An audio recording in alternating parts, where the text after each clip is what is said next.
Well, the more things change, the more they stay the same, right? Oh boy, fresh off. This is literally a minute after watching the game, so raw and filtered reaction. Oh boy, that's a bad loss. That's, you know, you get sucked into believing things are going to be different. New offensive coordinator. Great week one showing. Amazing. Throwing to the tight ends. Getting guys the ball in space. Against a good defense, too. Now, week two, you play, I think, a significantly worse defense. You'd think, some of the same offensive schemes would be in place and they could even do even better, right? Nope. Same old bullshit from last year.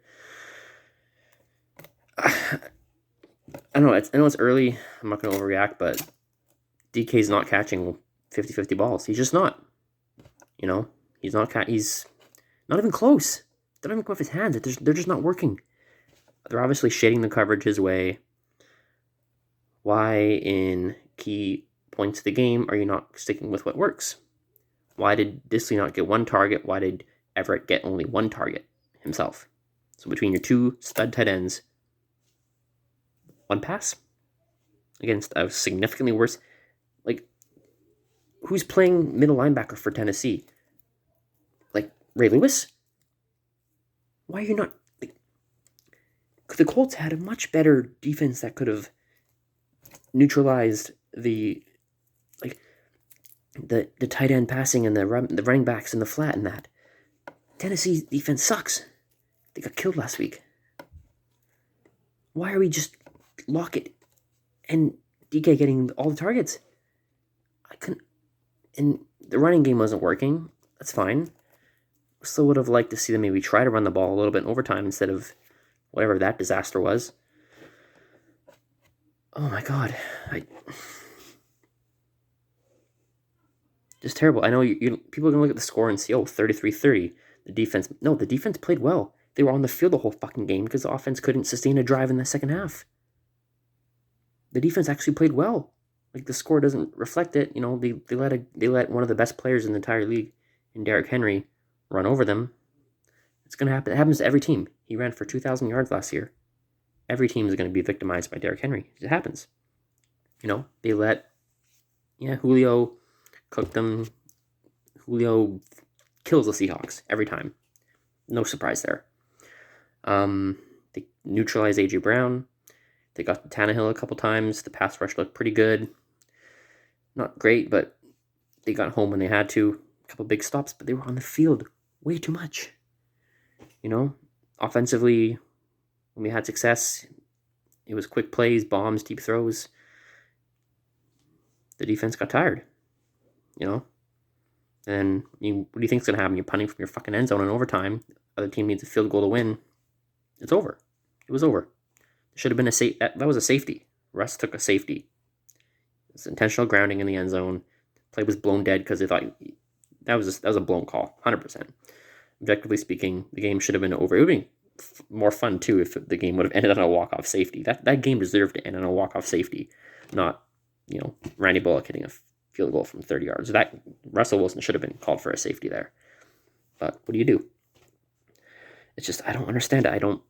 Everything that worked in the Tennessee game just got thrown out the window. It's like we had one game of new offense and then Schottenheimer came back and decided to coach this game for fun to see if they could still hang. So yeah, just disgusting. Honestly, this literally feels like a loss from last year, from the last 2 or 3 years. Terrible, terrible loss at home. Fans back in the stands, 30-16 lead. Not to mention a 24-9, a 15-point lead to halftime. I mean, one thing I don't understand how Myers hasn't missed a field goal in over a year. But in that time, he's missed fucking 6 extra points. It just doesn't make sense. It's like a shortstop who can't throw to first base. He's got the yips on extra points. I mean, there's a million other things you can blame besides the kicker, but especially because their kicker missed the field goal, so we can't really, we're still a net positive 2 points in the kicking department. But my God, he's missed 6 extra points in the span of making He's made more kicks, I think, from 50 yards or more than the 6 extra points from what, like 30 yards it is? 33 yards, something like that? It's unbelievable. There's many things you can blame for the loss over that. Like, at the same time, like, our fucking kicker makes an extra point. It's the difference in the game. Now, that could still change the flow of things, so you can't blame that, but fuck, man.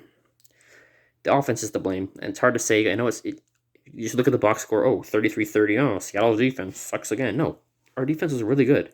33 points given up, yes. Our defense was good. I'd have no problem with the defense. Yeah, you would have liked to see them not get ran all over and not let Julio Jones. If anything you say about the defense is that, I don't know why this was a problem last year. They have Trey Flowers playing like fucking 10 yards off of every receiver. When he's I don't get it. He's your big corner. Let him jam the guy at the line of scrimmage and play man to man. See what happens. No, they got him always playing 10 yards off. And every catch on him, he got cooked. He got destroyed by Julio. Wasn't even close. But Julio's going to do that to him. Julio's destroyed the Seahawks forever. But you got him playing 10 yards off the receiver every time. It makes no sense. He's your big. Maybe you do it with like a smaller corner. Like maybe you could do it with Reed.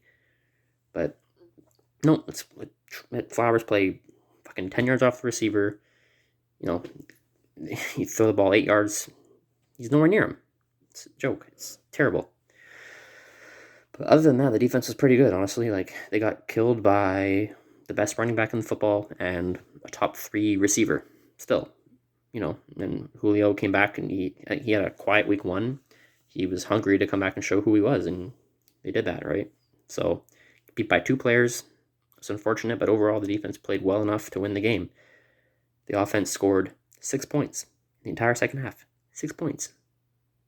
6 points after being on fire the whole first half. I'm like, honest to God, like I picked Seattle winning and cover the 6 points they were favored by, and I'm like, at halftime it looked like they were gonna blow them out. And what do you have? You blow 15-point lead and a 14-point lead. Just the same old bullshit. It's unbelievable. Like, silly me for thinking things will be different after week 1. You let a worse team come into your home fucking stadium and do that. It's on the offense. It's 100% on the offense. I don't know. You gotta almost look at Russ in a way, because like, brand new offensive coordinator, apparently brand new scheme. Everyone raves about Waldron's scheme and all that, but like, I just don't understand how you don't get the tight ends more involved. The Lockett and DK, especially Lockett, obviously connection was working early, but at halftime, obviously Tennessee made adjustments and said, okay, we got to cover Lockett, we got to shade coverage his way. DK probably had some good look. I wish I could have seen like the whole field, but I'm sure DK was open, or at least close to open a few times, and just Russ and DK don't have the connection. Russ and Lockett, it's like they are on the same wavelength.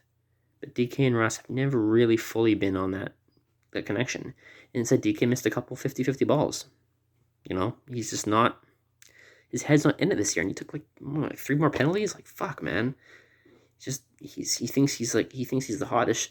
He thinks he's hot shit. You gotta prove your worth. He had a great year last year, but you gotta update your resume nonstop. And he already thinks he's hot shit, and he's taking stupid penalties because of it. I mean, yeah, I never like to blame the officials, but yeah, a couple of soft calls, obviously, still. I mean, there's soft calls everywhere. Seattle was benefit of a couple soft calls, like that Julio touchdown that they overturned, especially because they called that touchdown on the field. That was tough. But yeah, a couple of soft calls at the penalty on Diggs, and then the taunting penalty, and then the roughing the passer on Jamal Adams is just awful. I mean, what do you want him to do? He hits quarterback like right in the chest, like. Just pass. Anyway, bad calls went both ways this game. I'm not going to blame the refs whatsoever. But yeah, honestly, this game's on the offense. I know 30 points is still a lot, but Tennessee's defense is terrible. They got killed last week. They got killed all year long. You'll see every game they're going to give up probably 30 plus. It's unacceptable. 6 points in the second half. You can't win that way. You cannot win that way. Just terrible. It's terrible. Just terrible. Like, you can't. count your chickens before they hatch, right? And that's what they did. Got all comfortable 24-9, like silly me thinking, oh, 24-9, we're up 24-9 at half. We should roll this team. Vrabel and the Tennessee Titans made adjustments.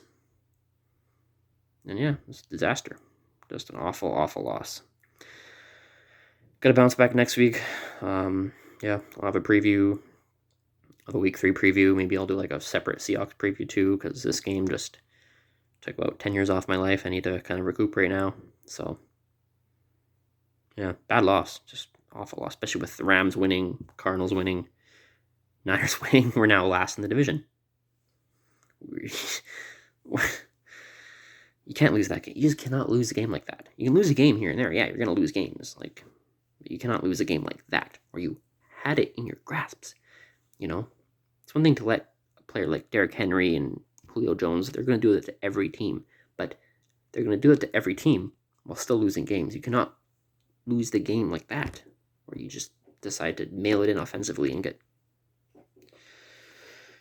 completely vanilla, and it just looked like more of the same old bullshit. And it's especially shocking and tough to watch because of how promising week 1 looked. All the creativity on offense just went out the window. Yeah, tough to watch. But look forward to the press conference. Look forward to hopefully hearing some accountability from Pete, from Waldron, and maybe from Russ. Like, honestly, it's hard to. Part of me wants to put this on Russ a little bit, even though he was great most of the game. Like, was he not? Were there plays open that he wasn't making? I don't know. It's what it seems like almost. I mean, there was guys. I don't know if there was guys open he wasn't seeing or what happened. I don't know, but it's on the offense. 33-30, Seahawks lose, but it's all on the offense. If they could have even prolonged a couple more drives, the defense just got so tired down the stretch. They made clutch stops, but they were on the field so much in the second half, and that's just no defense can succeed when they're put in positions like that. So anyway, that's a recap. Sucks. Really sucks. Gonna watch Sunday Night Football. Ravens, Chiefs should be a good game, and I'll hope the Seahawks bounce back next week. It's just more of the same for now, though. In a tough division. Got to win next week. Got to win a lot of weeks. Gonna need 13, 14 wins to win this division. So there you go.